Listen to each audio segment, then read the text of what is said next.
On a cette approche assez scientifique de se dire on veut isoler une variable à chaque fois, on ne veut pas avoir plusieurs tests en même temps. Chaque ad set égale une publicité qui a une variable à tester. On veut être certain de ce qu'on trouve et on veut être certain de ce qui ne fonctionne pas. Parce que c'est bien de se dire ok ça a fonctionné, ça a fonctionné, mais il faut aussi se dire ok ça fonctionne pas, on en est certain parce qu'on a mis de l'argent dessus. Pourquoi on teste? Parce que pour apparaître sur Facebook Ads, tu es obligé de tout le temps te dépasser vis-à-vis de toi-même, donc challenger ton propre statu quo, et puis aussi de dépasser tes concurrents. Si tes concurrents ont de meilleures publicités, forcément il y a un moment eux vont prendre ta place, ils paieront plus cher, toi tu paieras plus cher à leur place effectivement, puis c'est surtout un combat qui s'arrête jamais. Donc imagine, tu as une campagne, elle fonctionne bien et tu veux la scaler de 20% à chaque fois, ça va te prendre beaucoup de temps avant de passer par exemple de 100 euros par jour à 1000 euros par jour. Par contre, si tu commences à ajouter d'autres campagnes pour tester des concepts, des angles, des produits, des landing pages et que tu identifies des éléments gagnants dans ces campagnes-là, tu sais que ces campagnes-là vont te servir à scaler parce que tu vas utiliser ces éléments dans ta première campagne, mais tu vas aussi scaler les autres campagnes qui ont déjà obtenu certains succès. Bon bah salut à tous et bienvenue dans un nouvel épisode de podcast. Aujourd'hui, mon invité,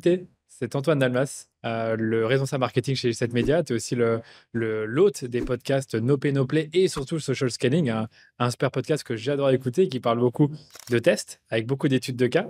Et il y a quelques semaines, vous avez enregistré un épisode sur votre nouvelle méthode de testing que je trouvais vraiment intéressante. ouais. Et je me dis que ça serait vraiment le moment pour qu'on partage un peu nos différentes expériences sur le testing, que tu m'expliques un peu de votre côté qu'est-ce qui a évolué, à quoi ressemble votre nouvelle méthode de testing, et que moi je t'explique un peu comment on gère le test chez DHS, Bien sûr. et puis on en discute en détail.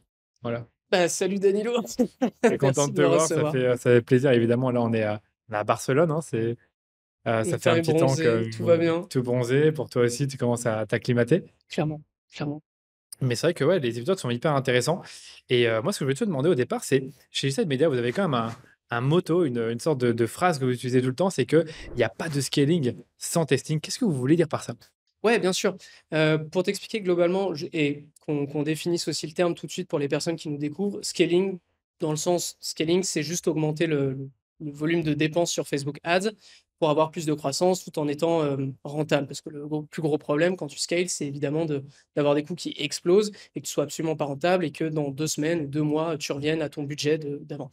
Donc nous, ce qu'on met de l'avant, c'est vraiment de se dire que pour scaler, activement et scaler, on ne parle pas de mettre des petits coups de 20% sur ta campagne active, ce qui est très, très long, c'est, de tester. Pourquoi on teste? Parce que déjà la plateforme de Meta ne comprend que ça, que ce modèle, sachant que c'est un modèle d'enchère pour apparaître sur Facebook Ads.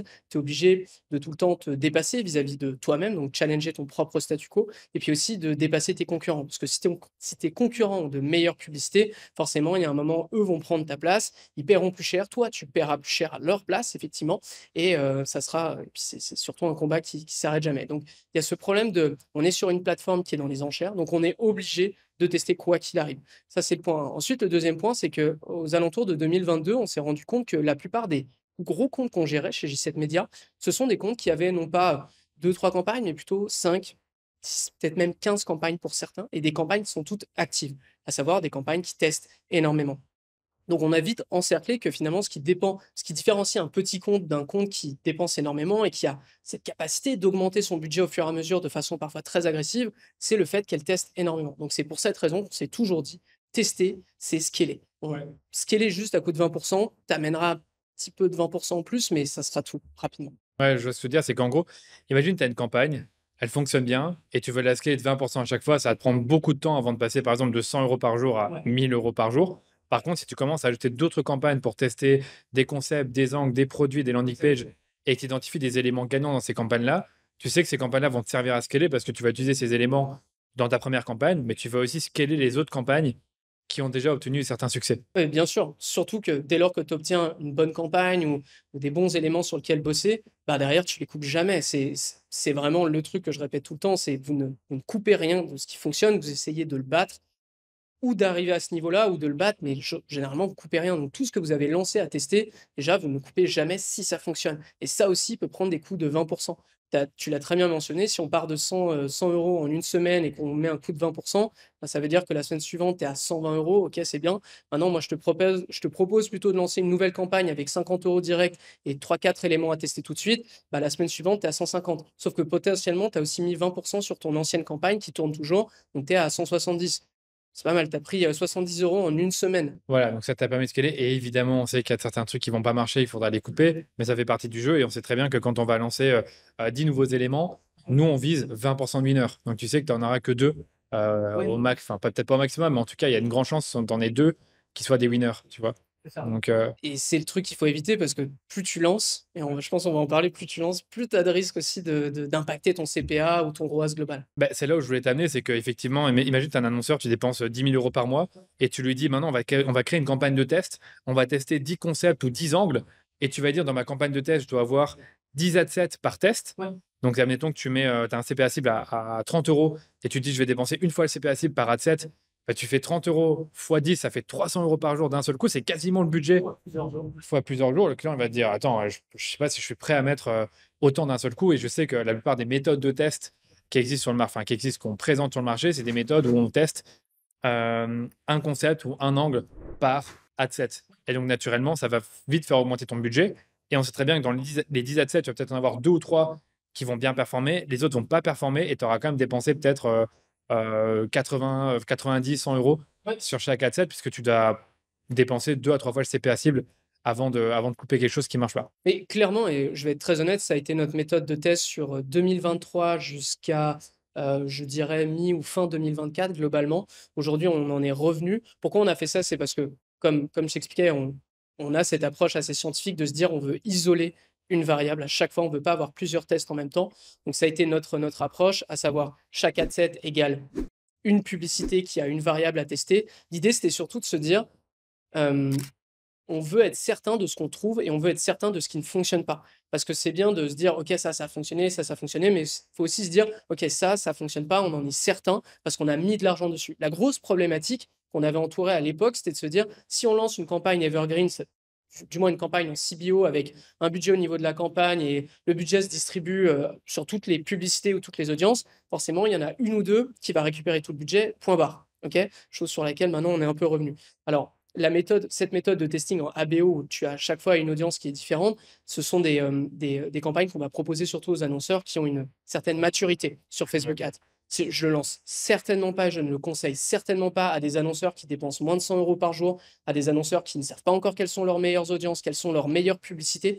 C'est quelque chose qu'on appliquait surtout sur des annonceurs qui étaient très, très, très installés, sur lesquels ils étaient prêts à prendre ce risque-là, mais aussi ils étaient prêts à, comment dire, on était prêt à avoir une augmentation potentielle du CPA moyen du compte parce que certains éléments fonctionnent, d'autres pas, mais que derrière, grâce à ce qu'on a trouvé, on arrive à le rattraper derrière. Ouais, je suis d'accord avec toi. Et nous, on était parfois à dire aux clients, bah, tu sais, les 10-20% qui vont en testing, c'est un budget apprentissage, faut pas trop le voir, faut pas trop le voir comme ça. Et nous, on va juste regarder le CPA sur les campagnes, on va dire, de scale et les campagnes fil rouge. Mais les clients, très rarement, ils nous disaient, bah non, on n'a pas forcément envie, tu dépenses 5 000 balles par mois dans des trucs. Et surtout, surtout vont quand tu mets des apporter. 30 balles, surtout quand tu mets des 30 balles par adset par jour et que tu fais durer ça 2, 3, 4 jours, c'est quelque chose qu'on a tenu sur au moins une bonne année, qui avait du sens à un certain point, mais et je pense qu'on en parlera. Les situations ont changé, surtout sur Facebook Ads, hein, on va pas se le cacher.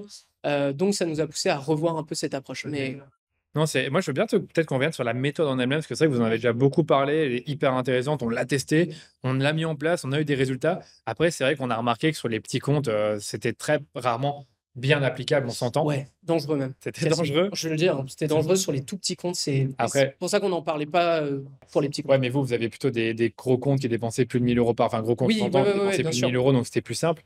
Mais voilà, on n'a pas forcément que des comptes comme ça, on avait aussi des plus petits. Et dans mes souvenirs, tu avais plusieurs stades. Tu avais un stade où tu testais des titres, des rédactions, des thumbnails. Et puis après, tu avais un autre stade où là, tu utilisais plutôt ce que nous on fait. Tu testais des concepts, des angles, des taglines. Et puis après, tu passais en testing d'audience, si je dis pas de bêtises. Et puis après, c'était en scaling d'Advantage Plus ou avec du multi-pays. Bah, globalement, pour faire le récap sur cette ancienne méthode, parce qu'après, on parlera probablement d'évolution, tu avais 4 stades. Le stade 1, l'idée, c'est d'aller chercher des éléments qui t'apportent le plus de résultats tout de suite. Je l'explique un peu comme la loi de Pareto, c'est-à-dire c'est les efforts à faire en premier qui peuvent t'apporter 80% des résultats.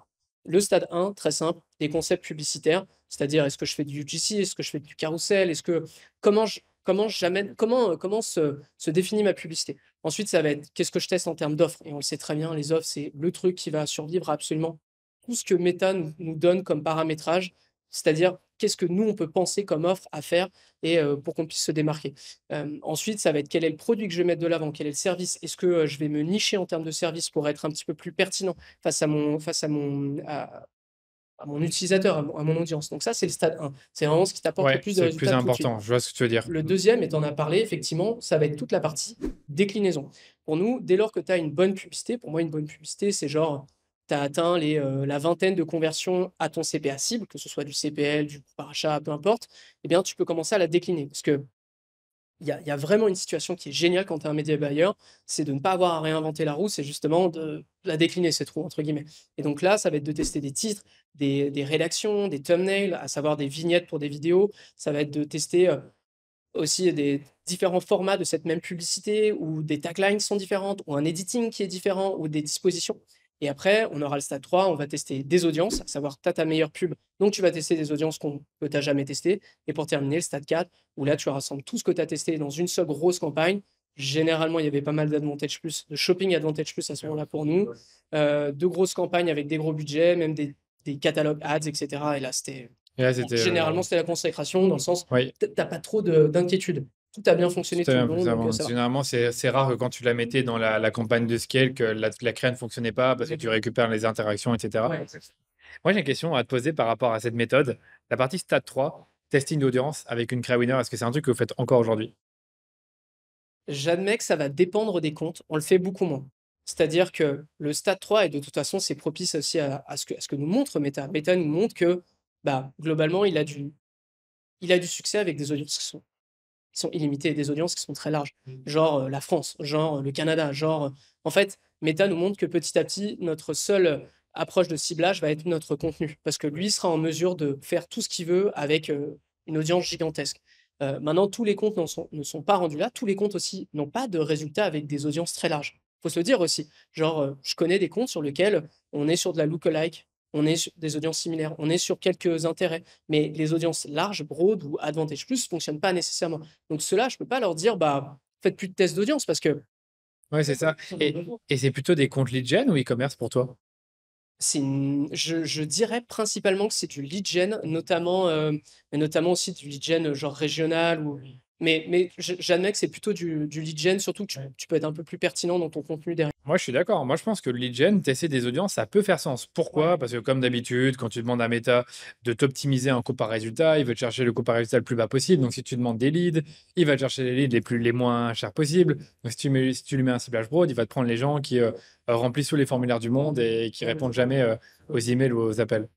Accessoirement aussi, en lead gen, tu atteins plus facilement les 1000-2000 leads, ce qui te permet d'avoir des lookalikes qui sont plus qualifiés. Parce qu'un e-commerce, quand il se lance, avoir 1000-2000 clients, tu vas mettre un petit peu de temps, je pense, avant d'atterrir sur ça. Donc globalement, l'audience, c'est pas quelque chose que je jette, clairement pas. C'est quelque chose qu'on peut toujours lancer si on a envie d'augmenter son budget, hein, mine de Normal, rien. encore une fois, campagne de Mais test c'est d'audience. clair que à l'heure actuelle, sur notre nouvelle méthode, non. Ah, Ça peut c'est vrai? être, Ok. non, mais ça peut être une optimisation. Maintenant, c'est plus quelque chose auquel on pense Mais c'est pas naturellement. systématisé, quoi. Ouais, voilà. Ouais. Parce que comme tu l'as dit, on bosse généralement avec des comptes sur lesquels on a déjà encerclé quelle est l'audience. Genre, donc on va plus bosser sur des concepts créatifs qui nous tiennent beaucoup plus longtemps que juste des audiences. Et du coup, la nouvelle méthode, donc ce qui a changé, qu'est-ce que tu peux nous expliquer concrètement? Qu'est-ce qui diffère par rapport à la méthode des 4 stades? Ouais. Et pourquoi vous l'avez changé? Mais ça, tu l'as déjà un tout petit peu dit. Donc, Globalement, la nouvelle méthode, comme j'expliquais, le stade 3, à savoir des audiences, saute. C'est-à-dire que les audiences, c'est plus quelque chose qu'on pousse de l'avant. Ça peut être une optimisation, évidemment, mais c'est plus quelque chose qu'on va tester. Maintenant, ce qu'on va tester, c'est évidemment en stade 1, on va avoir concept créatif, produit, offre, service. On va aussi avoir l'axe marketing ou l'angle marketing, et là, j'aimerais le définir. J'aimerais définir deux choses. C'est-à-dire que quand je parle de concept publicitaire, ça va être la façon dont se présente ta publicité. Genre un UGC, genre un carrousel, genre une image très corporate. L'angle marketing, c'est ce que tu vas dire dans cette publicité, à savoir, est-ce que je veux répondre à telle problématique ou à telle envie de la personne. Donc, l'angle marketing et le concept publicitaire sont deux choses différentes, mais évidemment, et qui vont ils, ensemble. ils- ils travaillent ensemble. Je me permets de te Vas-y, vas-y. couper là-dessus. Nous, on a eu un éternel débat de on commence par quoi, le Ok, concept ou ok. l'axe? On n'a jamais réellement décidé. David, lui, il aime beaucoup tester les axes sur un seul ou deux concepts. Moi, je trouve que c'est bien de faire un peu les deux en même temps. Tester 5 à 10 concepts avec à chaque fois 3 à 4 axes publicitaires, Ouais, ça deux axes top of the funnel et un middle of the funnel du type ouais. bénéfice, fonctionnalité, et top of the funnel serait plutôt problème, solution. Et éventuellement un autre où tu sais que le client a déjà eu des bons retours, comme quoi tel axe fonctionne bien. J'en sais rien, moi, le goût d'une sauce ou, je sais pas, moi, l'axe fatigue que tu résous. Tu vois, c'est un peu ça l'idée. Mais travailler de manière empirique, c'est-à-dire, tu n'inventes rien, tu pars de ce qui fonctionne et tu sais, tu construis par-dessus. Je pense que vous avez tous les 2 complètement raison. Après, c'est j rendu à un certain point, c'est comment le média buyer aime gérer son compte d'une certaine manière, je pense. Mais moi, mon expérience, c'est que l'angle est le plus important que le concept. C'est-à-dire que si tu as un mauvais angle, tu peux avoir le meilleur concept UGC du monde ou la plus belle vidéo FGC du monde, ça marchera pas. En tout cas, pas aussi bien que si tu un angle de malade. Ouais, certainement, certainement. Mais nous, clairement, on aura l'occasion d'en parler sur des études de cas, mais quand on avait testé des angles, on avait trouvé un concept qui avait super bien fonctionné. Pour aller aussi dans ton sens, on a gardé ce concept pour tester de nouveaux angles publicitaires. Ce qui fait sens, encore une fois. Et là aussi, c'est que tu peux avoir un bon angle, mais pas avoir le bon concept, ça marchera pas. Ou Ouais. il y a des chances que ça marche moins bien que c'est un super concept. Mais bon, en tout cas, tout est à tester. Là-dessus, tout est à tester. Et moi, je le répète, surtout, tous les éléments là qu'on vient de citer sont les premiers éléments à tester, quoi qu'il arrive. Ouais, donc concept, angle, axe et produit. Service offre, ouais. Pour moi, je différencierais encore produit offre parce que tu peux avoir une offre sur tel produit Ouais. et tester Oui, trois bien offres sûr. différents, Ah, mais là, livraison, moins là, 10%. là, tu ouvres complètement des sous-tests à faire en permanence, en permanence. C'est-à-dire qu'une fois que tu as testé genre une catégorie de produits, bah, c'est parti, on va tester produit par produit. Et en fait, ça n'en finit absolument jamais. Ça, je t'avoue, je me permets de te le dire, on ne le met pas forcément dans notre méthode de test qu'on partage, tu vois, comme vous sur notre podcast ou dans le newsletter. On ne met pas forcément une sorte de pré-stade où tu vas tester des offres et des produits alors que c'est très important.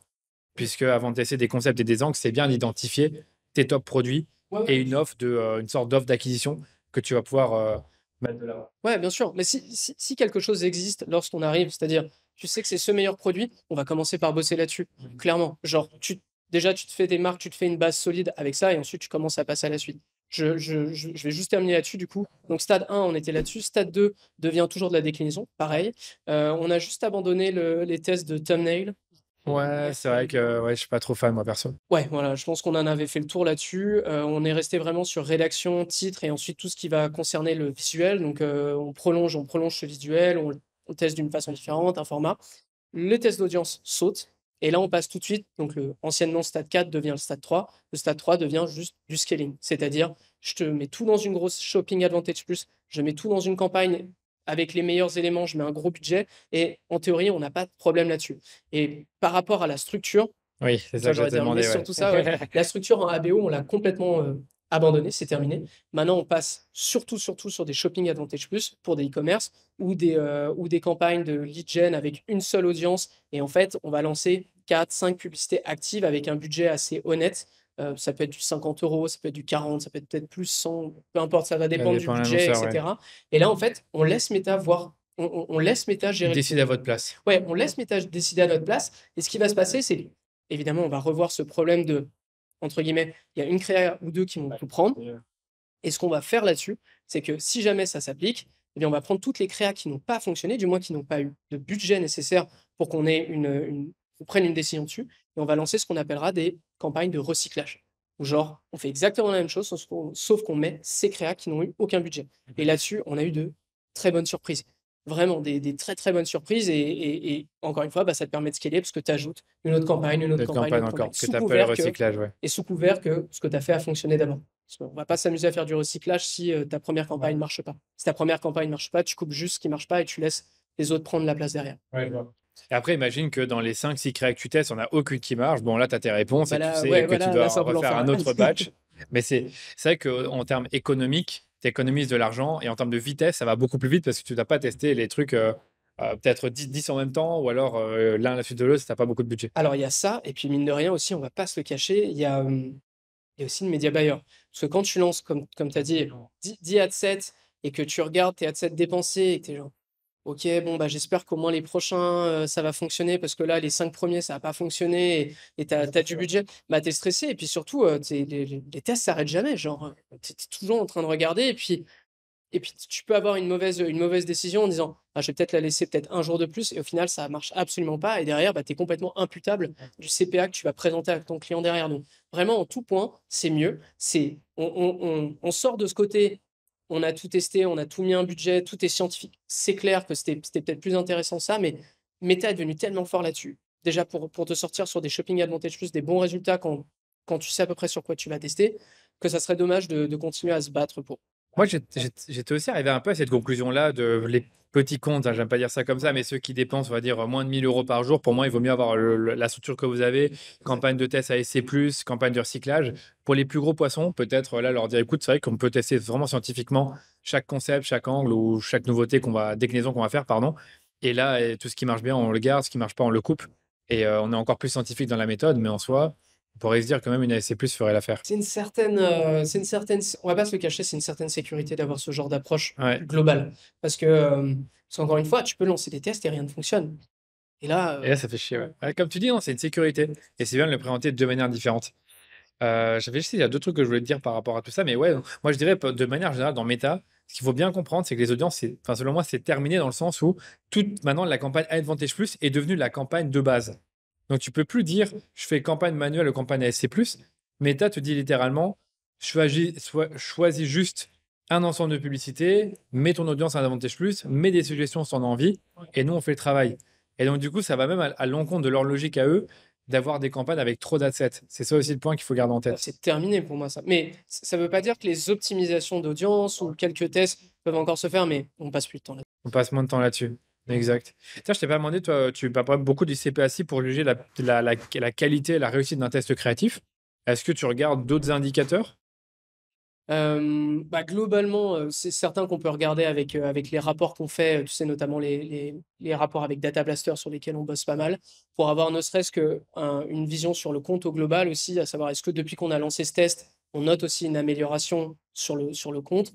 C'est quelque chose qu'on peut regarder, on peut regarder le retour sur investissement. Tout va dépendre forcément de l'annonceur et de quelles sont les métriques qu'on va regarder. On peut aussi sortir le ROAS, sur Data Blaster, sur tous les rapports qu'on a.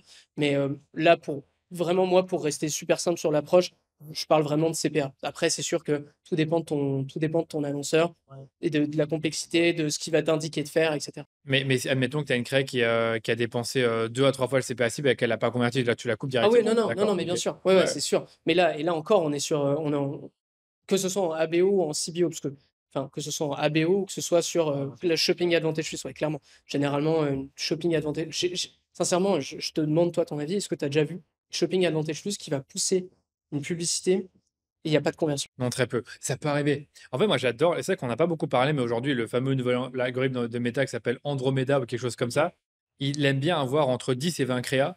Et donc, effectivement, tu vas mettre entre 10 et 20 créas, tu vas en voir qui vont diffuser beaucoup plus que d'autres. Généralement, ce qui va se passer, c'est que tu vas avoir 2-3 créas qui vont prendre 70-80% de la dépense. Coucou la loi de Pareto. Et tu vas en avoir le reste, peut-être 7-8, qui vont avoir 20% de la dépense et qui vont se la répartir. Moi, ce que je vois souvent, c'est que tu en as qui ont 20 à 30 € de dépenses, qui n'ont pas de conversion, mais qui ont l'air d'avoir du potentiel, d'autres qui n'ont pas du tout de dépenses, et d'autres qui ont. Et donc, c'est pas un problème en fait. Et en fait, c'est que beaucoup de médias disent en fait, il faut même plus toucher. Faut même plus toucher au créa. Là, tu mets tout. Ouais, Et au bah, pire tu lances, évidemment, non mais au pire tu sauf lances si. d'autres. Tu Oui, lances voilà, t'en d'autres, lances d'autres. Mais sauf si effectivement, t'en as qui ont dépensé 40-50 € et qui vraiment n'ont pas apporté de conversion, des CTR de merde, des Ukrainiens, enfin, des mauvais Ukrainiens, pardon. Et là, tu les coupes. Mais, euh, mais tu vas pas t'amuser en fait à tout faire à la place de la machine. Et c'est vrai que tu vas pas non plus avoir 50 créas, mais entre 10 et 20, tu peux te le permettre. ouais. D'ailleurs, Sauf si c'était tu un tout petit annonceur, évidemment, ça, c'est toujours le point à garder en tête. ouais, c'est clair. Mais d'ailleurs, c'est marrant que tu reparles des 20 créas parce que j'avais vu cette info passer sur, je pense que c'était un contenu, non, mais c'était un contenu agence, tu sais, de Meta qui disait globalement les Shopping Advantage Plus, on a vu une amélioration incrémentale de si tu as 20 créas qui roulent, en moyenne, on voit des améliorations incrémentales de X%, etc. Et on l'avait testé direct et sur 2 mois d'affilée, en tout cas sur un annonceur qui s'était prêté au jeu, on avait vu effectivement des améliorations. C'était pas incrémental parce qu'à ce moment-là, c'était pas Oui, encore c'est arrivé bien sur tous les comptes, incrémental, ouais. mais on avait observé que par rapport aux autres campagnes qui tournaient sur des attributions clics et non vues, sur des attributions clics, on était effectivement à 10 voire 20% meilleur par rapport à une autre Shopping Advantage Plus. Ah, Donc ça, c'était c'était bien comme test. vraiment, ouais, c'était vraiment cool. Et c'est, encore une fois, tu vois, ça, c'est le genre de test que tu peux faire quand Ouais, tu es déjà bien installé sur Meta. Parce que c'était va bien comme trouver 20 test. créas sur Ouais. lesquels tu es à l'aise de. Ben, un autre point que moi je peux te partager de retour d'expérience, c'est que nous, on essaie de se dire que dans les ASC+, on met à la fois des contenus top of the funnel et middle of the funnel. Ouais. qui vont à la fois parler à des clients qui ne connaissent pas la marque, qui ne connaissent pas le produit, qui sont encore au stade unaware, et d'autres qui sont déjà au stade solution aware, donc qui s'intéressent déjà au produit. Et du coup, Meta, en fait, comme il connaît très bien les utilisateurs selon leur comportement sur ton site et le site d'autres annonceurs, il va vite identifier ceux qui ont déjà, par exemple, été voir des sites, je sais pas, admettons, tu vends des bains froids. Ils ont déjà été sur plein de sites de bains froids, ils s'intéressent à tout ce qui est biohacking, mais il va déjà leur montrer une créa solution aware, alors que ceux qui n'ont jamais vraiment entendu parler de ça, qui n'ont pas montré des signaux d'intention importants sur ton site ou celui d'autres concurrents, vont plutôt leur montrer des créas top of the funnel. Donc tu laisses faire un peu ce travail de toucher tout ton tunnel en ayant des créas à la fois top of the funnel et middle of the funnel. Tu mets des exclusions par rapport à pour ce Bah, genre ce que moi de je te conseillerais, je sais pas comment vous le faites chez vous, c'est que nous on va exclure les acheteurs et dans certains cas on exclut aussi les visiteurs si on a une campagne de retargeting derrière. OK, ouais. Moi, globalement, c'est à peu près ça qu'on fait, ça nous arrive de mettre des budgets de 10 à 20 de budget justement ouverts sur des clients ou de l'écosystème chaud parce que honnêtement, Mais même ça, je sais pas si tu l'as vu de ton côté, mais ils ont retiré cette histoire de budget, enfin, pourcentage de budget de ah ouais? clientèle existante. Ah ouais, et du coup, tu peux exclure directement tes clients. Et nous, c'est ce qu'on fait. C'est qu'on se dit que Metal, c'est pas un canal de rétention. Donc, on exclut tous les clients des campagnes. Il y a des clients, évidemment, où ils nous demandent d'avoir une campagne de rétention, donc on la met. Et on a la campagne d'acquisition et la campagne de retargeting qu'on garde toujours, mais qu'on croit de moins en moins, parce qu'on se dit que le retargeting se fait quand même via la l'ASC+. Si on n'exclut pas trop les visiteurs et les interactions, tu Mais vois? attends, tu es vraiment en train de me dire que l'option de budget, c'est-à-dire, mettre 0 ou 20 Ouais, moi, je t'assure, sur la tu les vois plupart des plus? comptes que j'ai, je les vois plus. Et du coup, j'ai la possibilité, évidemment, d'exclure les clients, les fichiers clients, les acheteurs de pixels, les visiteurs. Mais par contre, dans les rapports, je peux effectivement voir qui sont les nouveaux clients, qui Oui, sont oui, les clients oui, new existants customer et ouais, ouais. et Mais audience engagée. globalement, c'est ce qu'on voyait, enfin moi, c'est ce que je pressentais, c'est que les Shopping Advantage Plus allaient devenir un peu comme les anciennes campagnes. Voilà, pour moi, c'est ce qui se passe actuellement. En tout cas, en termes vraiment pratiques, sur la plupart des comptes qu'on a, c'est ce qui se passe. Voilà. Et tout, je regarde, si j'ai encore beaucoup de questions à te poser, mais il y avait cette histoire de peut-être d'études de cas dont tu parlais. Ça m'intéresse peut-être d'en savoir un peu plus, parce que tu as une étude de cas qui montre un peu ce que vous avez fait niveau, avec la méthode et peut-être des découvertes, des résultats que vous avez obtenus. Ouais, bien sûr. J'ai un e-commerce avec lequel on a commencé à travailler assez récemment, c'est en juin, il me semble. Pour donner un peu de contexte, un e-commerce dans le complément alimentaire, ils vendent des boissons, avec des électrolytes. Ah, on aime bien ça, ouais, c'est un truc bien à la mode dans les électrolytes. Ouais, ouais, ouais, vraiment. Tu peux Donc tester plein de trucs. bon, c'est génial. Moi, j'adore ce genre de client parce que tu peux aller et on va en parler justement sur les axes marketing, tu peux aller contre des solutions qui sont très, dans la tête de tout le monde. Enfin, bref, tu peux tenter plein de trucs et de mémoire, du coup, c'était un compte sur lequel, on était aux alentours de 40 le coût par achat sur Facebook, attribué à Facebook Ads. Il était aux alentours de entre 20 et 30 000 de dépenses par mois. Et j'avais regardé du coup sur sa fondation financière, on était sur des résultats nets. C'est assez dingue. On était sur des résultats nets de moins 9 000, moins 4 000, moins 7 000 sur Ah, les c'est la mois. crise, ouais. Ouais, bah, encore une fois, c'est Non, quelqu'un qui mais regardait pas ses chiffres. il regardait pas ses Ouais, il chiffres, donc regardait pas il bien ses regardait chiffres. le ROS, le Ouais, voilà, CPA, voilà, c'était exactement. correct, d'après les calculs qui avaient été faits il y Exactement. a 2 ans, mais Voilà, donc on arrive sur ça. En mai, on commence à toucher un peu au compte, c'est-à-dire on prend on prend en main le compte à partir de mi-mai, fin mai. Et là, ce qu'on fait, c'est tout ce que je viens de dire. C'est-à-dire, on se met à tester les concepts créatifs, on se met à tester les angles marketing, on se met ensuite à rassembler le budget. Et globalement, j'avais une petite, je peux vous donner un peu, pas le budget, mais la répartition du budget. Par exemple, sur le stade 1, donc à savoir purement tester des angles marketing, des concepts, on était aux alentours de 7% du budget. Là-dessus, j'en avais fait un petit épisode sur No Pay No Play, tu sais, pour comment trouver des angles marketing assez rapidement, juste avec ChatGPT. Et globalement, c'est à peu près les mêmes qui ont été utilisés, donc c'est cool. C'était du style, si vous n'arrivez pas à boire 2 litres d'eau par jour, regardez ça. L'eau n'a pas de goût et ça vous bloque pour en boire parce que vous savez que vous devez en boire plus, regardez ça. Est-ce que tu es fatigué? Bah, c'est certainement que c'est pas un problème de sieste ou de dodo, entre guillemets, c'est un problème d'eau, d'hydratation. Et ensuite, tu sais, je t'en parlais, c'est-à-dire aller contre des solutions qui sont préétablies, c'est-à-dire si tu es fatigué, bah, tu vas peut-être prendre un energy drink, c'est la pire chose à faire. parce que tu es déshydraté. Un energy drink ne va pas t'aider. Il va te mettre un coup de Ça, foudre tout de j'adorerais suite. avoir un compte comme Voilà. ça. Tu vois, mais ouais, c'est trop drôle. En Trop vrai, marrant. en termes de concept et d'angle, tu peux t'amuser à fond. Donc ça, c'était à peu près, par exemple, des hooks qu'on a pu tester, des angles marketing. Et ensuite, sur le stade 2, donc la pure déclinaison, et c'est là que ça devient intéressant, c'est qu'on a 16% du budget. Donc là, tu vois qu'on passe de 7 à 16. C'est-à-dire que la déclinaison nous prend beaucoup plus de budget que trouver des nouveaux concepts, que trouver des nouveaux Ouais. angles. Mais au total, tu as 23% du coup. 16 plus 7. On a 7, 16, ensuite on va avoir 18 sur le stade 3, et le reste, ça sera des campagnes evergreen, c'est-à-dire des campagnes qui existaient avant, ou même des campagnes qu'on a relancées parce qu'on estimait qu'elles faisaient du bon boulot. C'est juste que sur les derniers mois ou les dernières semaines, l'annonceur l'avait coupé parce que ça fonctionnait plus tant bien. Mais ça, c'est un truc que j'adore faire. Regarder tout ce qui a fonctionné, et si ça a fonctionné dans la durée, le relancer pour lui donner une seconde chance. Ok, ouais, Tu vois? on aime bien faire ça. Donc, Ouais, c'est plus. globalement, stade 2, 16%. Donc, ça montre vraiment le côté genre, on essaye de trouver des éléments, ça fonctionne, ok. Mais là où on passe le plus de temps et le plus de budget, c'est de la déclinaison. Et ensuite, stade 3. Donc là, on rassemble tout dans des grosses campagnes avec des gros budgets. On est à 18% sur le compte. Et là, globalement, ce qui se passe, si je relis un peu mes notes, c'est qu'on arrive à un coût par achat en moyenne sur ce premier gros mois de 29 $, alors qu'on était à 39, donc on enlève 10 $ de moins. Et ensuite, sur les résultats nets qu'on a pu observer avec la fondation financière, on est passé à 7 000 nets et ensuite 9 000 nets sur le mois suivant. Ouais, Donc, genre, c'est ça a beaucoup tout mieux. Ouais, parce changé. que là, on est en août au moment où on l'enregistre, donc tu as fait ça juin, juillet. Et donc là, du coup, finalement, tu es beaucoup plus que les. Enfin, nous, on aime bien dire 20% de budget testing. Donc là, tu étais à plutôt.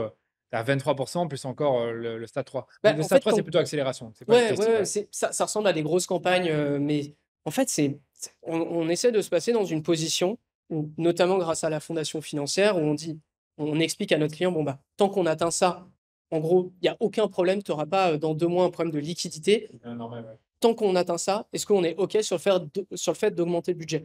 Et généralement, l'annonceur est OK là-dessus. Après, tout dépend. Ça peut être aussi, bah là, je préfère qu'on évite de dépenser à ce moment-là parce que j'ai une nouvelle offre qui va arriver, je préfère.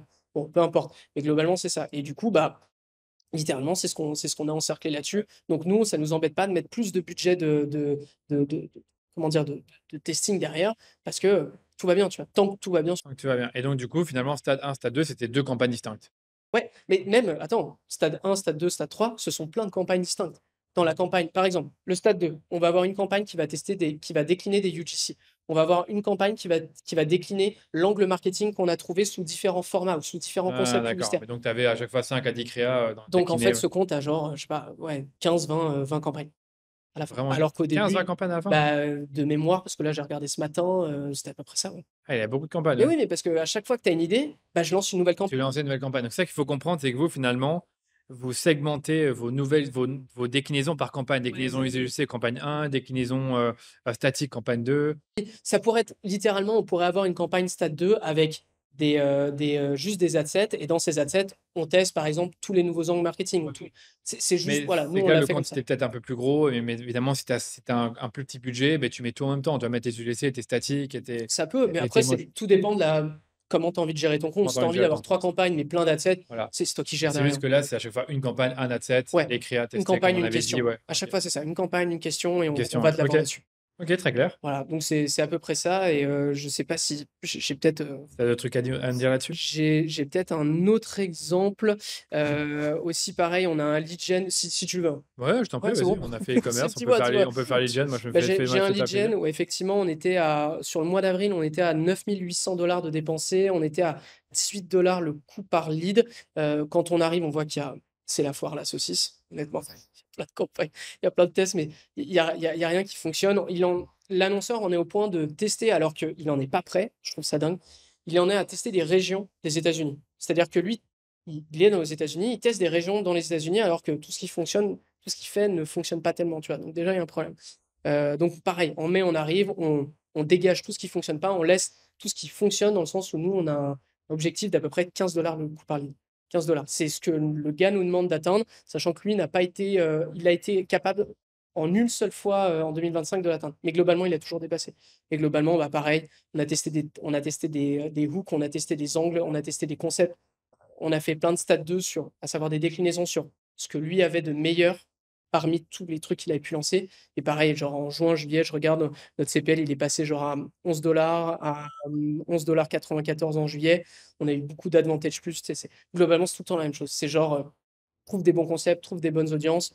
Tu lances ça avec un budget qui est honnête. Donc là, pour ces campagnes, c'est à peu près $50 sur les Ouais, campagnes. on va dire 4 fois le CPL cible, un Ouais, truc mais comme comme ça. tu lances 4-5 créas, t'en as besoin, quoi. Tu On peux a pas faire besoin, ça ouais. sur 10, Avec 20, 15 $20. dollars par jour, ouais. Ouais, Ouais, c'est voilà. beaucoup Tu vois, mieux. ça serait compliqué. Mais voilà, globalement, c'est Ok. toujours la même chose. Et puis, c'est réfléchi, ça serait quoi des bons concepts? Qu'est-ce que tu arrives à régler comme problème? Ok, compris pour moi. Donc, du coup, finalement, tu dépenses 10 000 $ par mois ou 50 000 $ par mois, tu vas plus ou moins avoir la même approche. C'est juste que les budgets vont être un peu différents et le nombre de campagnes peut aussi différer. Ouais. Globalement, c'est la même chose. Au moins, là, c'est bon. À partir de maintenant, les petits comptes, les grands comptes, on se retrouve tous à peu près à la même structure. Une campagne, on se pose une seule question, on met un seul budget et on laisse Meta gérer. Et si on a d'autres questions, on en lance une autre pour recycler. Moi, j'ai peut-être une question à te poser par rapport à tout ce qui est rédaction titre. Moi, j'ai jamais été trop fan de faire des pubs séparées. Est-ce que vous faites pas directement le fait de mettre les rédactions et les titres directement dans Meta où tu peux mettre 5 rédactions, 5 titres et Ouais. après voir ce qui fonctionne le mieux Moi, avec le format dynamique? j'ai un problème avec cette approche. Pourquoi? Parce que en termes de lisibilité sur le compte, je trouve ça compliqué. C'est-à-dire que faut que tu ailles sur une publicité et ensuite que tu fasses le breakdown de tous les titres, de toutes les rédactions. Tu vois, donc il y a ce problème-là. Ensuite, tu sais pas comment ça a été combiné. Et dernièrement, aussi, parce que imaginons que ton budget parte sur un titre ou une rédaction qui fonctionne de moins en moins bien. Du coup, tu vas la couper. Et pour la couper, tu seras obligé de le supprimer.